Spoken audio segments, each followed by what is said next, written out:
లోకేష్ గారి పర్యటన ఈరోజు జరిగిందండి కావలిని. కాకపోతే ఆయన పర్యటనకి ఆటోలో తరలించినటువంటి మహిళలు మరలా తిరుగు ప్రయాణంలో వస్తూ ఉండగా వాళ్ళకి యాక్సిడెంట్ అయితే అయ్యింది. చిన్న ప్రమాదం అయితే జరిగింది. ఏంటంటే ఒక కారు వచ్చి వాళ్ళు ప్రయాణిస్తున్న ఆటోని గుద్దింది. ఆటోలో ఉన్న మహిళలందరికీ గాయాలయ్యాయి. మరి ముఖ్యంగా ఒక నలుగురు మాత్రం తీవ్ర గాయాలయ్యాయి. అందువల్ల రిమ్స్కి అక్కడ ఒంగోలు దగ్గర ఉన్నటువంటి మెరుగైన వైద్యం కోసం ఒంగోలు రిమ్స్ ఆసుపత్రికి తరలించడం అయితే జరిగిందంట. కాబట్టి ఈ విషయాన్ని స్వయంగా నారా లోకేష్ గారే ఓ ట్వీట్ అయితే చేయడం జరిగింది. ఆ ట్వీట్ అంటే చదువుతాను, అసలు మొత్తం విషయాలన్నీ ఏంటనేది చెప్పబోతున్నాను. ఫస్ట్ అయితే లైక్ చేయండి. లైక్ చేస్తే నాకు మోటివేషన్ ఉంటుంది, ఎక్కువ మందికి ఇన్ఫర్మేషన్ షేర్ అవుతుంది. కొత్తగా మన ఛానల్ చూస్తే పక్కాగా సబ్స్క్రైబ్ చేయండి. మీ అమూల్యమైన అభిప్రాయాలు, మీ డౌట్లు ఏమంటే కనుక ఖచ్చితంగా కామెంట్ రూపంలో తెలియజేయండి. ఫస్ట్ అయితే కనుక నారా లోకేష్ గారు పెట్టిన అది ట్వీట్ అంటే చదువుతాను.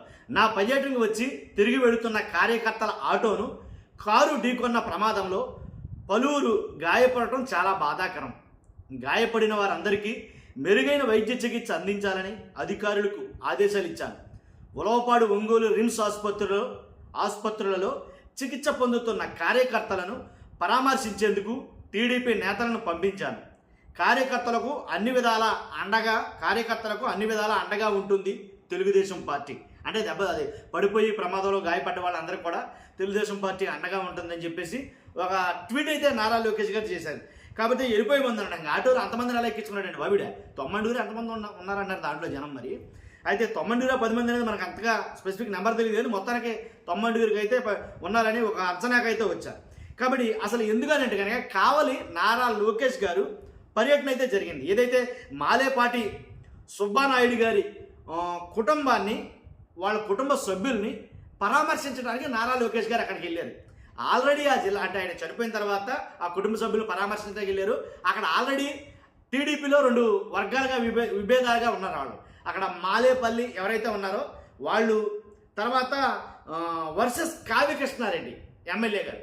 కాబట్టి వీళ్ళు అంటే 2 వర్గాలుగా ఉండి వీళ్ళకి పట్టవల కుటుంబ సభ్యుల్ని పరామర్శించినట్టు ఉంటుందని చెప్పేసి ఒక పరామర్శకి అయితే వెళ్ళడం జరిగింది. నాకు తెలిసి ఆ పంచాయతీ కూడా సెట్ చేసి ఉంటారేమో అని అనుకుని చాలామంది రాజకీయ వర్గాలు భావించాయి. ఎందుకంటే వాళ్ళిద్దరికి పడటంలా ఎమ్మెల్యే వర్గీయులకి ఆల్రెడీ మాలిపాటి వర్గీయులకి. కాబట్టి అది కూడా పంచాయతీ కూడా సెట్ చేస్తాకని వెళ్తున్నారేమో అని అనుకున్నారు. మొత్తానికి అలాగే పర్యటన అయితే అక్కడ దిగ్విజయంగా జరిగింది. చాలామంది మహిళలు వచ్చారు, మహిళలు హారతులు ఇచ్చారు మొత్తానికి. కానీ ఇక్కడి నుంచి అంటే నియోజకవర్గంలో చాలా చోట్ల నుంచి మహిళలు తీసుకెళ్లారా ఏంటి? వాళ్ళందరూ తిరుగు ప్రయాణాల్లో అంటే తరలించిన మహిళల్ని తిరుగు ప్రయాణంలో జరిగినటువంటి ఒక యాక్సిడెంట్, ఇది ఒక ప్రమాదం. కాబట్టి ఏదేమైనా సేఫ్ సైడ్ ఏంటంటే ఎవరు ఏదో కొద్దిపాటి గాయాలే తప్ప అంతకు మించింది అయితే ప్రమాదం అయితే జరగాలి. అదొకటి అదృష్టమనే భావించాలి.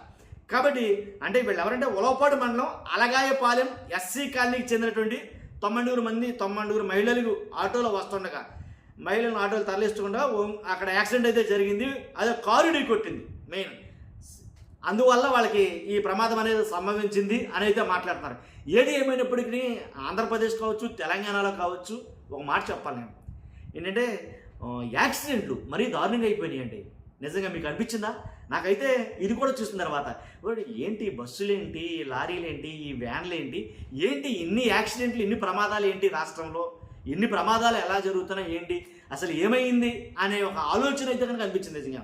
కాబట్టి అంటే ఒకదాని తర్వాత ఒకటి ఏదో ప్రమాద వార్తలు వింటానే వస్తున్నాం అంటే ఇంత ఎత్తులో. కాబట్టి ఏదేమైనప్పటికీ బయటికి వెళ్ళేటప్పుడు చాలా జాగ్రత్తగా అయితే వెళ్ళండి. ప్రయాణం చేసేటప్పుడు చూసారా ఆటోల్లో అంతంతమంది అయితే ఎక్కకండి నన్ను అడిగితే కనుక. కాబట్టి ప్రయాణం చెయ్యండి, సురక్షితమైన ప్రయాణం అయితే చేయండి. కాబట్టి బాగుండాలి అందరూ అనేది మనం కోరుకున్నాం. ఫస్ట్ అయితే లైక్ చేయండి. Thank you very much.